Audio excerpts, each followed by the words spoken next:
The Exile of the Unyielding, Why the World Hates Those Who Refuse Its Theatre of Lies. In every age, the world fashions a stage. Upon it, roles are cast, scripts are rehearsed, and obedience is rewarded not by virtue, but by performance. This theatre, polished, seductive, and all-encompassing, demands its participants conform not only to the expectations of the moment, but to the underlying fictions that sustain the entire spectacle. To question the script is to break character. To refuse the costume is to insult the director. To walk off the stage is to declare war on the production itself. This is why the world despises those who refuse to conform, not out of petulance, but out of moral clarity.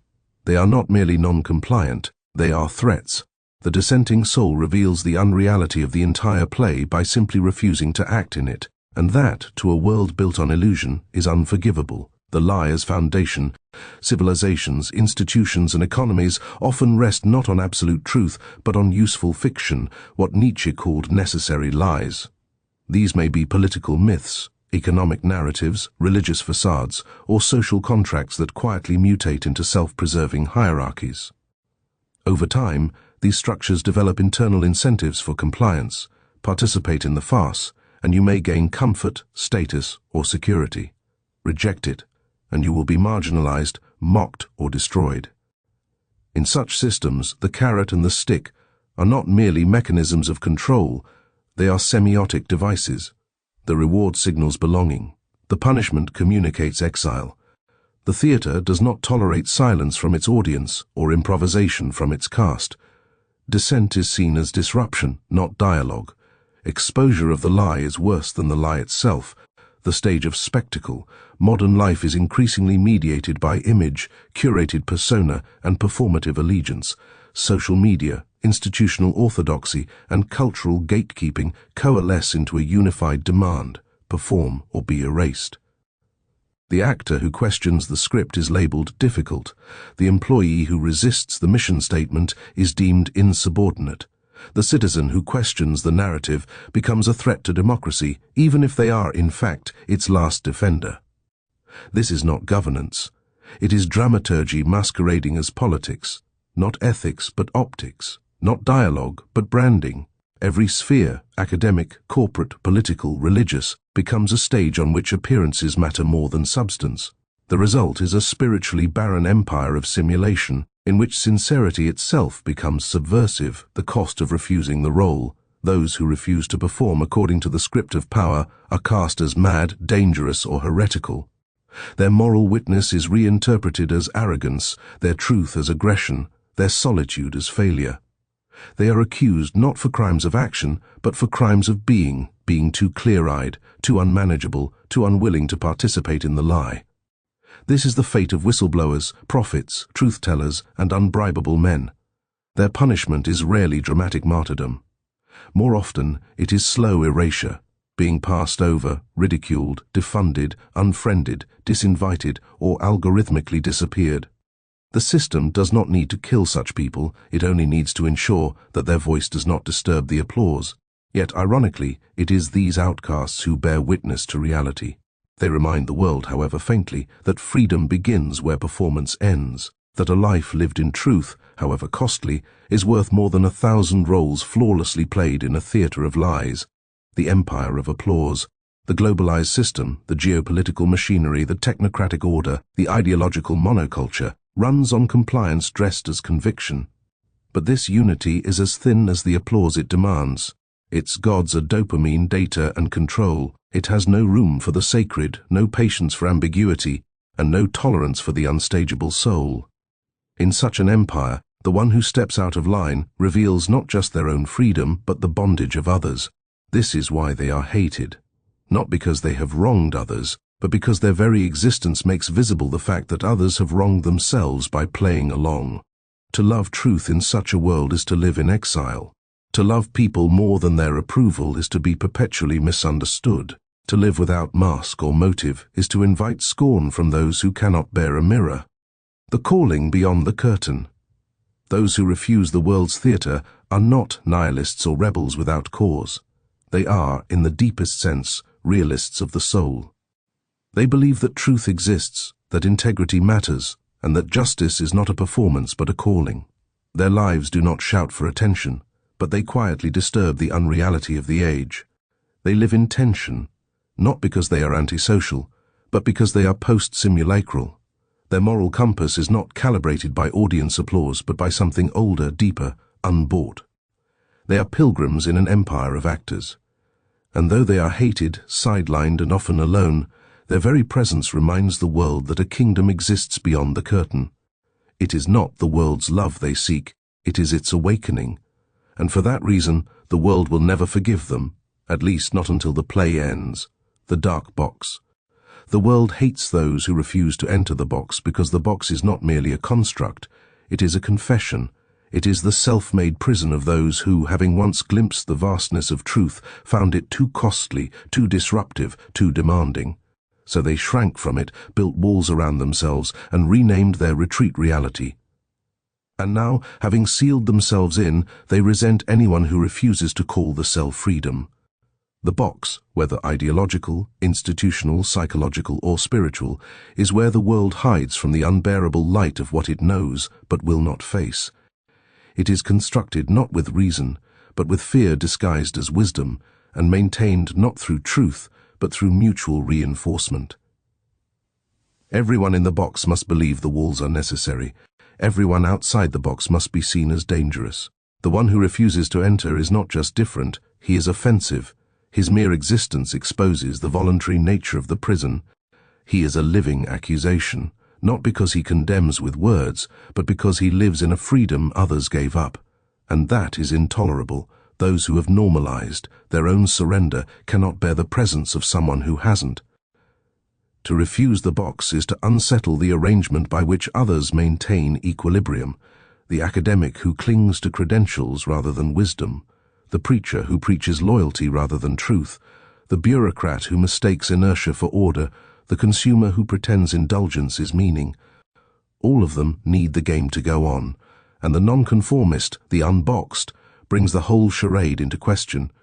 Worse still, the one who refuses the box often once was in the box.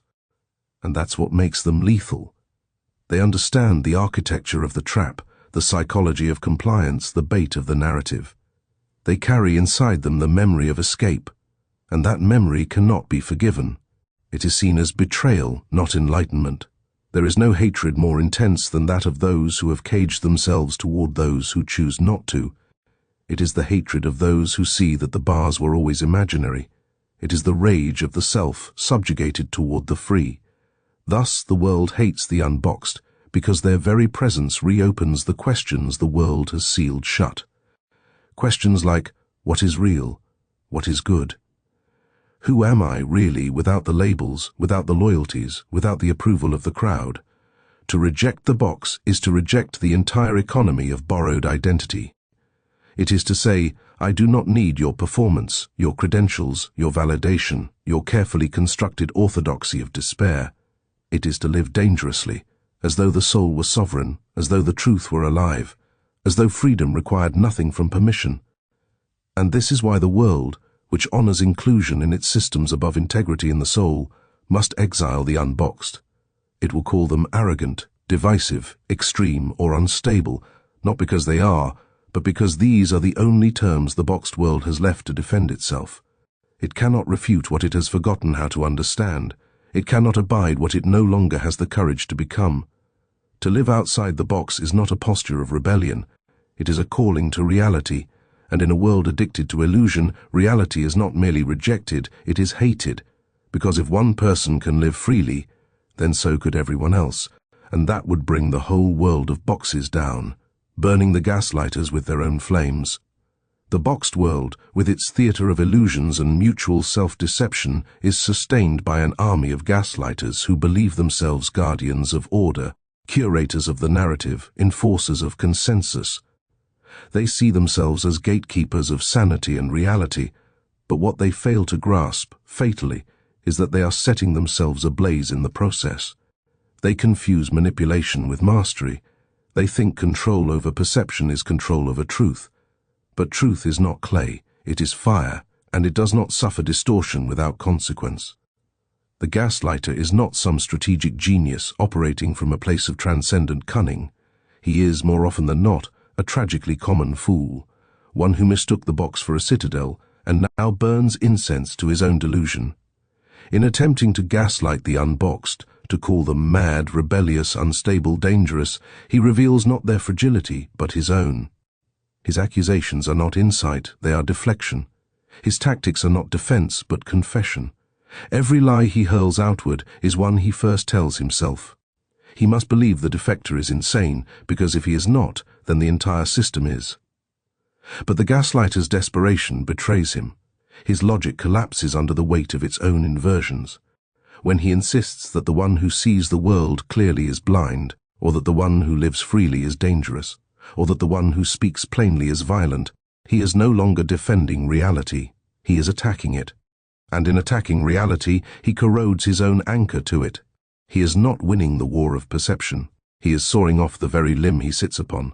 The boxed world, fragile as a glass cathedral, requires constant ritual reinforcement. The gaslighter plays priest, endlessly chanting that the system is good, that its walls are necessary, that its enemies are mad. But he does not realize that in gaslighting those who walk free, he is turning his own box into an oven. He thickens the illusion until it smothers him.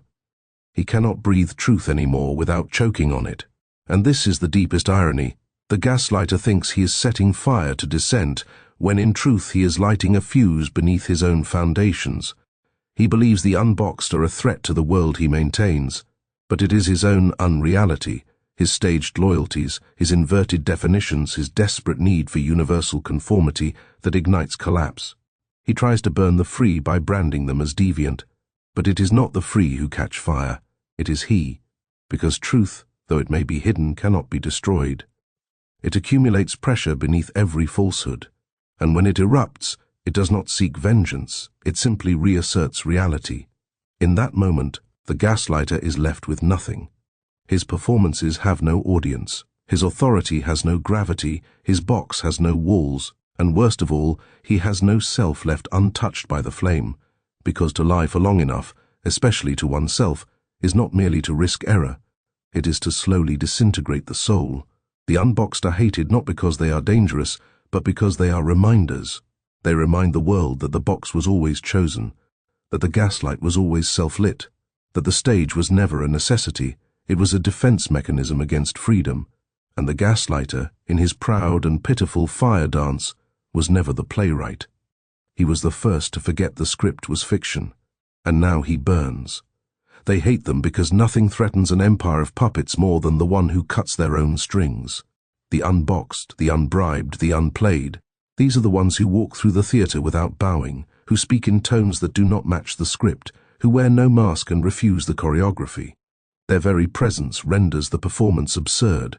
Their refusal does not merely reject the play, it unmakes the illusion that it was ever necessary. This is why they are not debated, but discredited, not answered, but mocked, not contended with, but caricatured, because to take them seriously would require confronting the possibility that the entire puppet show of reality, the orchestrated fears, the manufactured desires, the curated crises and synthetic identities, is not just mistaken, but fundamentally fraudulent. Those who conform to the puppet show cling to it not because they believe it, but because they fear the world outside of it. The show gives structure, it gives social roles, it gives permissions, boundaries and applause, but it comes at the price of selfhood. It requires the subjugation of truth to collective fantasy. It demands that participants willingly forget their agency and perform as though the strings were real. And so, the one who refuses, who walks among them without strings, does not merely appear alien, he appears dangerous. He reminds them that they chose this, that they could choose otherwise, that all the costumes, lines and lighting are not absolutes but agreements, and agreements can be revoked. This is the deep offense, not that the dissenter believes something different, but that he lives something different. His autonomy exposes their dependency. His inner coherence exposes their borrowed lines. His refusal to perform reveals that they were never free, only obedient. And worse, they chose obedience, then renamed it identity. The unchained one disrupts not with force but with freedom. He does not attack the puppets. He simply does not become one. And this alone is revolution. The puppet show cannot tolerate the presence of someone who moves without strings, because it undoes the illusion for everyone else. It calls the whole theatre into question. It breaks the trance. It makes the marionettes begin to wonder whether they were dancing for truth or for their own sedation. Thus, he must be destroyed, not for violence, but for non-participation, not for assaulting the structure, but for revealing it as a stage. His life is the accusation. His silence is the mirror. His authenticity is the scandal. And so they circle him with slanders and whispers. They call him antisocial, mentally unwell, unsafe. They invoke the language of collective safety to police individual clarity. They gaslight not only to deceive others, but to drown out the sound of their own doubt. For the lie only works as long as it is never spoken aloud, and the one who refuses the show forces it into the light. They hate him because he does not clap when he is told, because he does not wear what they wear, fear what they fear, parrot what they parrot. He exposes their theatre as a prison and their script as a spell. He does not live according to their liturgy of fear. He has seen that the emperor is not only naked, but hollow, and he is no longer impressed. This is the truth. The world does not hate the unconformed because they are wrong. It hates them because they are free. And in an age of elegant bondage, freedom is the unforgivable heresy. The one who lives outside the puppet show makes everyone else aware that their strings are not constraints, they are choices. And that realization is too costly to bear. So they bury the unstrung one in names, in slander, in exile, in flames. But even then his presence lingers. Because truth, once seen, cannot be unseen. And freedom, once embodied, becomes the ghost in every theatre, reminding all who see it that the show was never real, and the door was never locked. They hate those who refuse the puppet show because such people do not merely defy authority, they expose its fiction. They do not rage against the system like wild iconoclasts or vandalize its symbols in a tantrum of rebellion. They simply live in truth, and that is infinitely more dangerous, because to live in truth is to reveal what the system is made of, lies stacked upon lies, rituals masking rot, slogans concealing submission. The puppet show depends on belief, not belief in God or truth or goodness, but belief in the show itself, belief in the sacred necessity of the spectacle. The system is not upheld by force alone, it is upheld by consent, by participation, by the unspoken agreement that the illusion must be maintained or the sky will fall. But those who live outside the system, those who walk without strings, expose the reality that the sky does not fall, that the world does not end when you step off the stage, that one can live, breathe, and even flourish outside the script. Their presence is a crack in the foundation of the lie. They make it undeniable that the structure of power was never anchored in eternal truths, only in the fear of losing illusion. They expose that the economy is not truly about value, but about control, that governance is not stewardship, but theatre, that education is not enlightenment, but indoctrination disguised as merit, that public health is not protection, but compliance testing, that mass media is not information, but weaponized narrative, and that religion, in many cases, has become a baptized version of the same puppet show, draped in sacred words but devoid of holy fire. They expose that the system does not serve people, it consumes them, that it feeds on their silence, their conformity, their willingness to trade truth for safety and presence for performance. They reveal that the game was rigged from the beginning, not just economically or politically, but existentially, that the entire arrangement was engineered to sever the soul from itself, to replace the vertical longing for transcendence with a horizontal addiction to approval. And once seen, this cannot be unseen. That is why the unboxed must be erased. They are not dangerous because they want to topple the system. They are dangerous because they unmask it. And a system built on lies cannot withstand exposure. Its power is not in force, but in fantasy. The moment the fantasy is broken, it disintegrates from within. The unconformed reveal that the structure does not function by virtue of necessity, but by manipulation of perception. They demonstrate that most of what people fear, the loss of reputation, income, social belonging, is not death, but detox. That the system's punishments are not proof of its truth, but symptoms of its desperation. They reveal that the emperor's clothes were never woven from divine authority, but stitched from fear, vanity, and complicity. That the experts are often credentialed cowards, that the leaders are often empty vessels, that the institutions are often zombie frameworks animated by rituals that no longer mean anything, that the consensus is often nothing more than mutual blackmail. You don't call out my falsehood, and I won't call out yours. The unboxed break this chain. They refuse the pact, and in doing so, they destabilize the entire moral economy of the age. They remind the world that meaning is not manufactured, that truth cannot be bartered, and that freedom is not the absence of rules, it is the presence of reality. They carry within them the proof that another way exists, that conscience still lives, that integrity is still possible, and that a single undomesticated soul is more powerful than 1,000 institutions arranged against it. This is why they are hated. Not for their wrongness, but for their rightness, not for their defiance, but for their clarity, not because they broke the system, but because they revealed it was broken all along. When the system turns its hatred toward the one who refuses its lies, it does not merely punish dissent, it confesses. In its fury, it reveals what it had always tried to conceal, that its authority is performative, its power fragile, and its very survival dependent on the uniformity of belief. The moment it reacts with rage toward a single unconformed soul, it exposes the terror beneath its control, the fear that even one act of truth could unravel the entire facade. Hatred is the tell. It is the involuntary spasm of a regime whose legitimacy cannot withstand inspection. It is the instinct of a structure that has nothing left but force, nothing left but slander, nothing left but exile and erasure.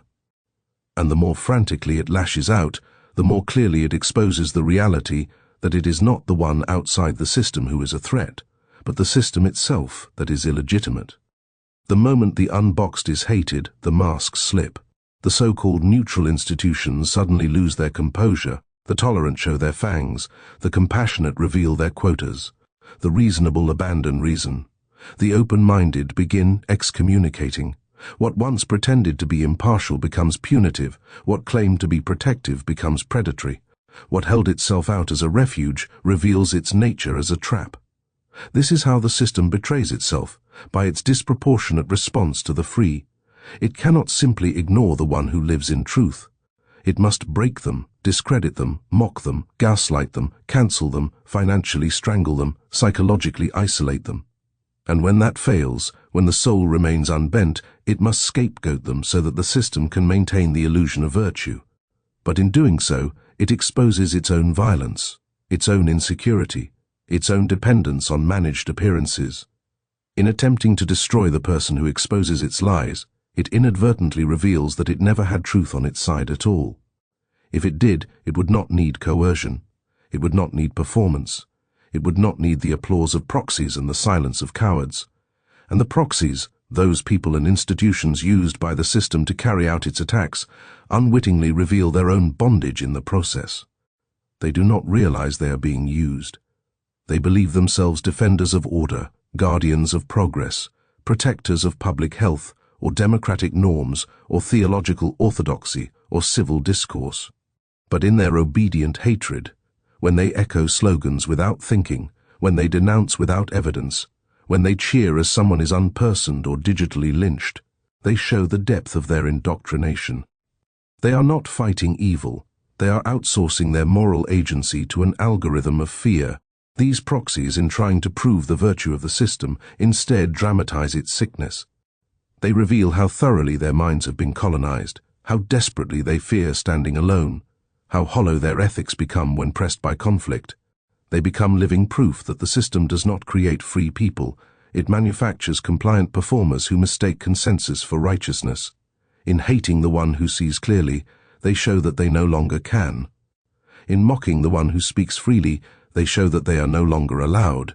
In exiling the one who will not bow, they reveal that they themselves are not standing, but kneeling. So the system, in its hatred, lays itself bare. It becomes its own expose. Its aggression unmasks its dependence on conformity. Its suppression unmasks its fear of dissent. Its rage unmasks its artificial consensus. Its proxies, well-meaning or otherwise, become stagehands in a crumbling production whose final act is panic. And the solitary soul who simply lives in truth, unmoved, unafraid, uncoerced, becomes the axis around which the system convulses. He does not bring it down with violence. He does not shout or storm the gates. He simply refuses to lie. And in doing so, he forces the system to show its face. And what is revealed is not strength, it is desperation. Not moral authority, not power, but dependence on the silence of the crowd. And so the system collapses, not from outside attack, but from the internal corrosion of its own unmasked lie. Because once exposed, the lie no longer commands reverence. It demands enforcement, and that is the beginning of the end. And that beginning has already started. As for people, so too for the nation and nations. Othniel Max Daves,